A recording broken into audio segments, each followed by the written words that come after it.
I've got an entirely new update on this Ford Ranger. And yes, there's a cordless drill in the distributor.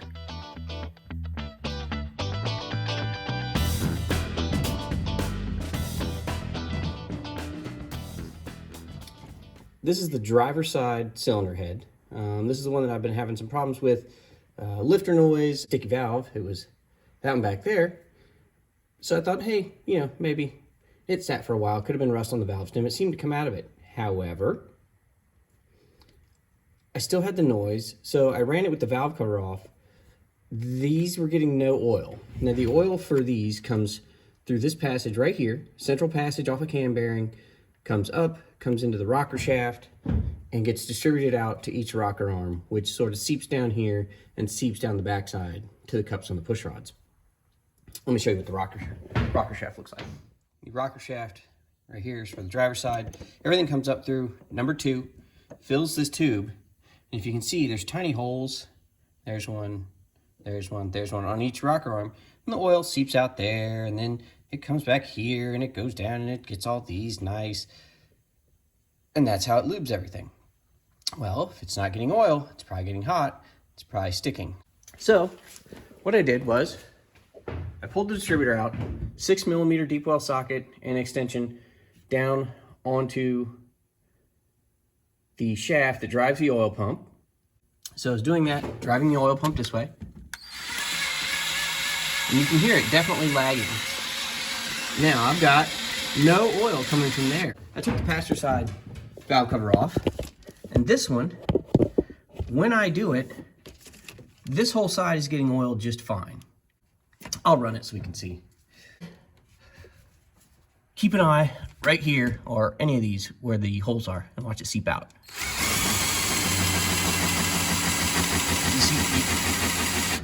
Okay, so you can see the oil coming out of there, just weeping like it's supposed to, coming down here, dripping all over these, making everything happy. Well, that's not happening on the driver's side. Well, that escalated quickly. Here's what I found. What I found was I am not getting oil to this oil passage right here. The only thing it can possibly be is someone put that camshaft bearing in wrong. There is an oiling hole on that cam bearing, which means I've got to take the radiator out, I've got to take the condenser out, and I've got to yank this camshaft out. Then I've got to get camshaft bearing tools, and I've got to get to that cam bearing. Or I can yank the motor and send it out, but I'd like to get a look at it. So I'll probably end up yanking the camshaft myself. Awesome.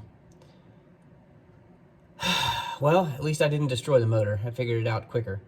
Everything looks fine on the head. Everything looks fine on the guides. Here's the cylinder head. And that oil hole is right here. That oil pressure hole is right here. It comes down through. It makes its way through this bolt. As you can see, this is sort of a teardrop shape right here. This is where that oil passage is on the head that I just showed you. That teardrop shaped hole. That's for that. I sprayed. I get oil through there. I ran the drill again. It does not squirt oil out of there. That leaves one possibility, and that's cam. I got plenty of oil pressure because I soaked the front of the engine with the oiling holes for the cam and the crank. But camshaft, somebody did a crap job of installing camshaft bearings.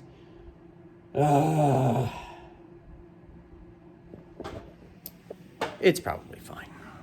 Just a lot more work. So, hooray for me. Hey. All right.